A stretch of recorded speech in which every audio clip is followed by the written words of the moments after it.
Hello students, मैं अंजलि पयाल स्वागत करती हूँ आपका आईसीटी वर्चुअल क्लासरूम देहरादून से।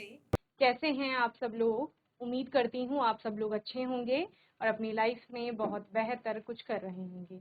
आज हम बात कर रहे हैं क्लास 10th के साइंस की, और जैसा हमारा थर्ड चैप्टर यहाँ पर चल रहा है जो कि है मेटल्स एंड नॉन मेटल्स, यानी धातु और अधातुओं की बात हम यहाँ पर कर रहे हैं, उसके बारे में हम लोग पढ़ रहे थे। ठीक है, धातु और अधातु में जैसे लास्ट सेशन में हमने धातुओं के भौतिक गुण पढ़े थे। ठीक है, तो बहुत सारे गुण होते हैं। उसके बाद अधातुओं के आपके भौतिक गुण पढ़े थे, जो धातुओं में थे वो आपके अधातुओं में लगभग अनुपस्थित थे या ठीक उसके विपरीत गुण पाए जा रहे थे। ठीक है ना। धातु आपने किसको बोला? जो सामान्यतः ठोस अवस्था में है, कठोर है, विद्युत की ऊष्मा की सुचालक है। इसके अलावा अघातवर्ध्य है, मैली जिसको डक्टाइल आप बोल रहे हैं यानी तन्य है। लस्ट्रस शाइन जिसमें है। सोनोटी की प्रॉपर्टी है, मेल्टिंग बॉइलिंग पॉइंट बहुत हाई है, डेंसिटी ज़्यादा है। ठीक है ना। तो इतनी सारी प्रॉपर्टीज आप लोग देख रहे थे और उसको क्या बोल रहे थे कि वो मेटल है यानी कि धातु है। ठीक है ना। तो अधातु में ये सारी प्रॉपर्टीज लगभग नहीं थी, वो मैलिएबल भी नहीं थी, डक्टाइल नहीं थी, आघातवर्ध्य तन्य नहीं थी, यानी साथ में चालकता का गुण उसमें नहीं था। एक्सेप्शन हमने हर जगह पढ़े थे कि एक्सेप्शन आपके कहाँ कहाँ आ रहे हैं। ओके। इसके अलावा हम लोगों ने बोला उनमें चमक भी नहीं है, इतनी अधिक चमकदार नहीं है, और उनमें धन्यता जैसा गुण सोनोटी भी नहीं है, मेल्टिंग बॉइलिंग पॉइंट कम है, डेंसिटी कम है। तो ये सारे अधातुओं के गुण थे। ठीक है ना।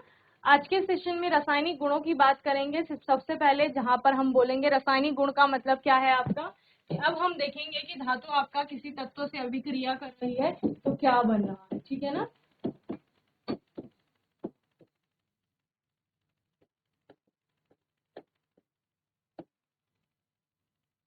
रासायनिक गुण जहां पर आप सबसे पहले क्या देखते हैं बच्चे, कि आपका जो धातु है वो वायु के साथ अभिक्रिया करे।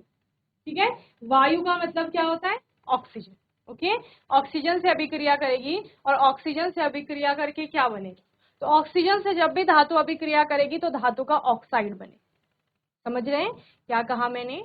धातु आपकी ऑक्सीजन से अभिक्रिया करती है और ऑक्सीजन से अभिक्रिया करके धातु का ऑक्साइड बनाती है। यहाँ पर आप अलग अलग तरह से धातु के ऑक्साइड्स को बनते हुए देखते हैं। जैसे जो आपकी उच्च अभिक्रियाशील धातुएं हैं, जब आप डिस्प्लेसमेंट रिएक्शन पढ़ रहे थे तो मैंने आपको एक सक्रियता श्रेणी बताई, जहां पर सभी जो आपकी धातुएं थी वो अपने सक्रियता की अभिक्रियाशीलता के घटते हुए क्रम में स्थित थे।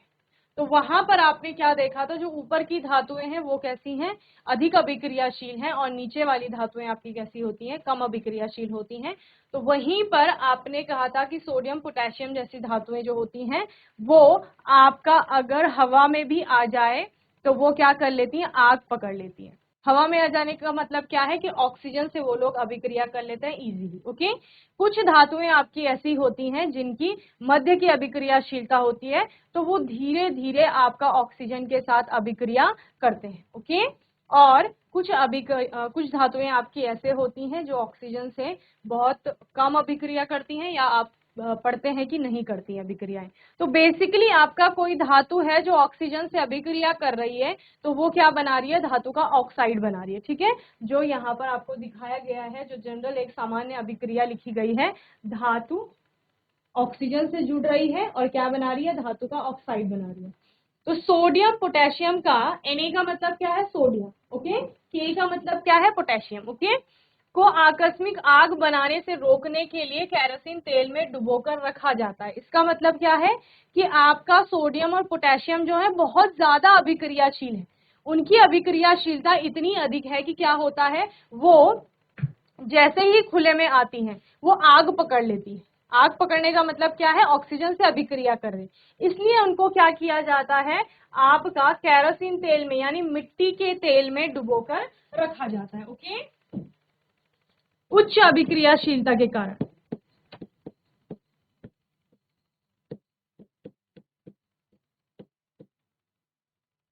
ताकि वो ऑक्सीजन से अभिक्रिया ना कर पाए। ठीक है ना।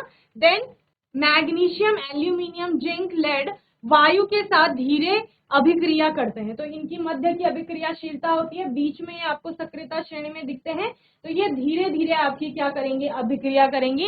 इन धातुओं पर ऑक्साइड की पतली सुरक्षा परत भी चढ़ जाती है, यानी धातु जो है वो ऑक्सीजन से अभिक्रिया कर रही है। ये कोई धातु है, सपोज ये धातु है आपकी, यहाँ पूरा ऑक्सीजन है, यहाँ पर आ गई है, धीरे धीरे ये ऑक्सीजन से आपकी अभिक्रिया करेगी और इसके ऊपर धातु के ऑक्साइड की, क्योंकि ऑक्सीजन से अभिक्रिया करके क्या बनाएगी, ऑक्साइड बनाएगी, ठीक है ना।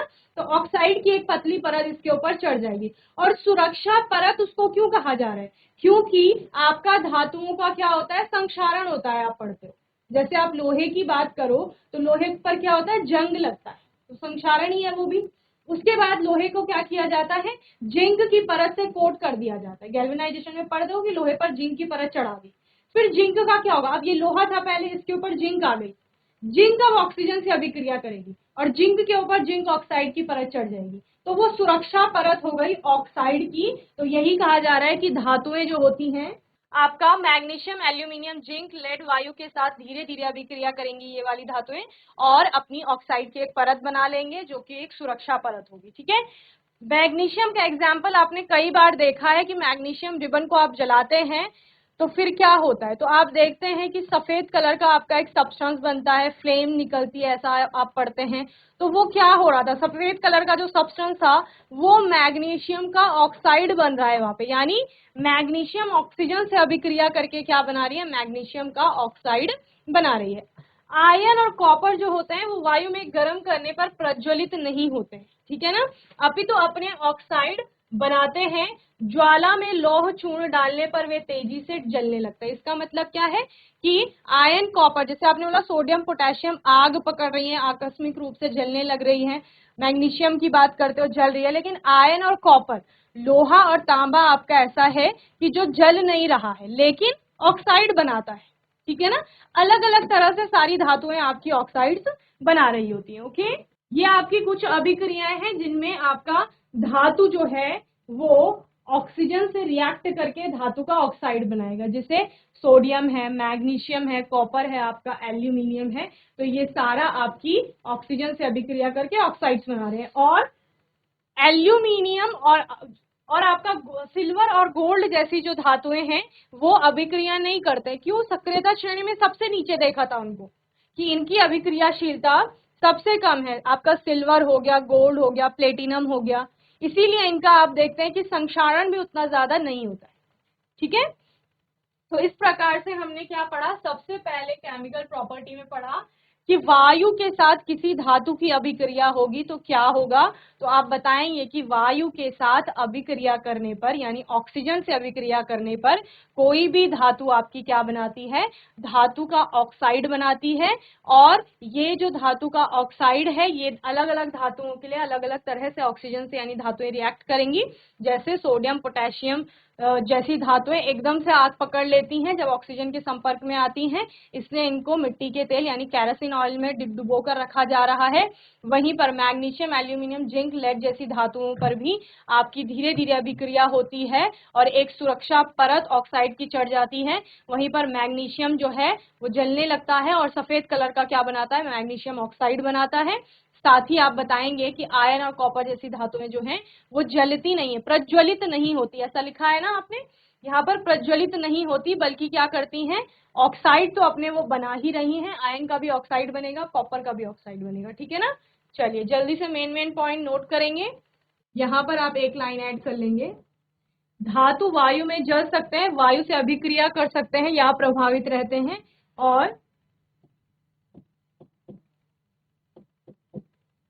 अभिक्रिया करके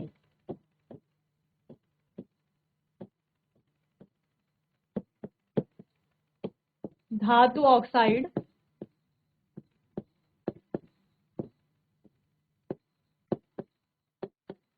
बनाते हैं। क्लियर, चलिए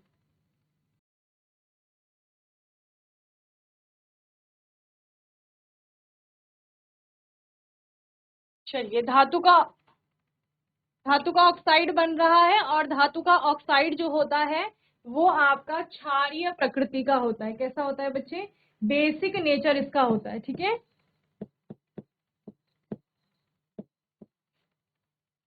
क्लियर है? यानी क्षार जैसा बिहेव करेगा, जैसे आपका बेस होता है ना क्षार, वैसे बिहेव करेगा। क्योंकि आप एसिड बेस का चैप्टर पढ़ चुके हैं तो आपको पता है कि क्षार क्या होते हैं। क्षार आपका अम्ल के साथ अभिक्रिया करते हैं और क्या बनाते हैं? लवण और जल बनाते हैं। ये आप पढ़ते हैं, कोई भी क्षारीय पदार्थ है आपका वो अम्ल से अभिक्रिया करेगा और लवण और जल बनाएगा। इसको आप क्या कहते थे? न्यूट्रलाइजेशन रिएक्शन, यानी उदासीनीकरण अभिक्रिया। यानी आपका ये धातु का ऑक्साइड अगर क्षारीय प्रकृति दिखा रहा है तो ये भी किसी न किसी अम्ल से अभिक्रिया करके लवण और जल बना सकता है। ठीक है, लेकिन यहाँ पर कुछ धातु के ऑक्साइड आपके ऐसे होते हैं कि जो क्षार के साथ साथ अम्ल, आपके अम्ल के साथ साथ क्षार के साथ भी अभिक्रिया करते हैं और वही लवण और जल बना रहे होते हैं। तो उन ऑक्साइड को आपका उभयधर्मी ऑक्साइड या एम्फोटेरिक ऑक्साइड्स कहा जाता है। क्या कहा मैंने? धातु के जो ऑक्साइड बनेंगे, जो आपने पहले बनाए, वो सारे कैसे थे? क्षारीय प्रकृति के थे। जैसे क्षार का बिहेवियर होता है वैसे ही उनका भी बिहेवियर था। तो वो अम्ल से अभिक्रिया करेंगे और लवण और जल बनाएंगे। एक स्टेटमेंट ये कहती है। दूसरा, आप यहाँ पर कुछ कुछ ऐसी धातुओं के ऑक्साइड्स को देखते हैं जो आपका क्षार जैसा तो बिहेव कर रहे हैं, यानी अम्ल से तो अभिक्रिया कर ही रहे हैं, लेकिन वो क्षार से भी अभिक्रिया करेंगे और क्षार से अभिक्रिया करके भी क्या बनाएंगे? आपका लवण और जल बनाएंगे। ठीक है, तो उनको आपका उभयधर्मी ऑक्साइड्स कहा जाता है। ये इंपॉर्टेंट टॉपिक होता है आपका कि एम्फोटेरिक ऑक्साइड किसे कहा जाता है या आपका उभयधर्मी ऑक्साइड किसे कहा जाता है। तो आपका उभयधर्मी ऑक्साइड क्या है? वे धातु के ऑक्साइड, धातु नहीं है, क्या है? धातु ने जब ऑक्सीजन से अभिक्रिया की तो इस धातु ऑक्साइड की बात हो रही है। जो ये सारे क्या थे आपके, इनमें से कुछ आपके क्या होंगे? क्षारीय प्रकृति के होंगे। क्षारीय प्रकृति की वैसे सभी होंगे, लेकिन कुछ क्या होंगे जो आपका अम्ल के अतिरिक्त क्षार से भी अभिक्रिया करें। ठीक है, तो वे धातु के ऑक्साइड जो अम्ल के साथ तो कर ही रहे हैं, इसके अतिरिक्त तथा क्षार से अभिक्रिया करते हैं तथा लवण एवं जल उत्पन्न करते हैं। ठीक है, तो उनको आपका क्या कहा जाता है? उभयधर्मी ऑक्साइड कहा जाता है। ठीक है, जैसे यहाँ पर एल्यूमिनियम के ऑक्साइड की बात की गई है तो देखो ये HCl, HCl आपका क्या है? हाइड्रोक्लोरिक एसिड होता है, एसिड है ये आपका अम्ल। तो ये आपका अम्ल से अभिक्रिया कर रहा है, यहाँ पर लवण बन रहा है एल्यूमिनियम का और साथ में आपका जल बन रहा है। वही Al2O3 जो आपका एल्यूमिनियम का ऑक्साइड है वो आपका एक क्षार से भी अभिक्रिया कर रहा है और यहाँ पर फिर से एक लवण बना रहा है और जल बना रहा है। तो आपका एल्यूमिनियम का ऑक्साइड कैसा हो गया बच्चे? आपका उभयधर्मी ऑक्साइड हो। ठीक है, तो इस प्रकार से आपका एल्यूमिनियम का क्वेश्चन आपका पूछा जाता है कई बार, MCQs में भी आता है बहुविकल्पीय प्रश्नों में कि इनमें से बताइए किसका ऑक्साइड आपका उभयधर्मी ऑक्साइड हो। ठीक है ना, तो किसी भी प्रकार से प्रश्न पूछे जा सकते हैं। प्रश्नों से हमें क्या है, हमें तो कॉन्सेप्ट को अच्छे से समझना है। अगर हमें वायु के साथ अभिक्रिया का पता है कि कौन कौन आपका अभिक्रिया किस प्रकार कर रहा है, अगर हमें पता है उभयधर्मी ऑक्साइड क्या होते हैं, तो फिर क्वेश्चन कैसे भी तरीके से पूछ लेंगे, हम तो समझा ही देंगे ना। तो इसलिए कॉन्सेप्ट पे ध्यान दीजिए, जो समझाया जा रहा है उस पे ध्यान देंगे। ओके, जल्दी से इसको नोट करेंगे। उभयधर्मी ऑक्साइड समझ आ गया? सुल्तानपुर हैंड रेज करो, वेरी गुड।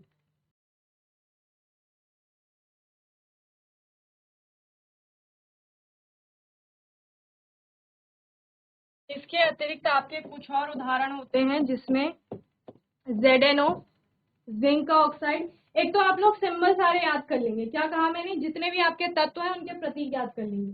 हम बार बार यहाँ पर प्रतीकों के माध्यम से आपके या रासायनिक सूत्रों के माध्यम से लिखेंगे तो आपको पता होना चाहिए कि उसका रासायनिक नाम क्या है। Zn किसके लिए आता है? जिंक के लिए। ओके, जस्ता जिसे कहा जाता है, वो आता है ऑक्सीजन के लिए। तो ये एक कंपाउंड है जिंक ऑक्साइड। इसके अलावा Sn टिन के लिए आता है, ठीक है, ऑक्साइड। P भी आता है आपका लेड के लिए, ठीक है, इसका ऑक्साइड। तो ये सारे एम्फोटेरिक ऑक्साइड या आपके उभयधर्मी ऑक्साइड्स के क्या हैं? उदाहरण है।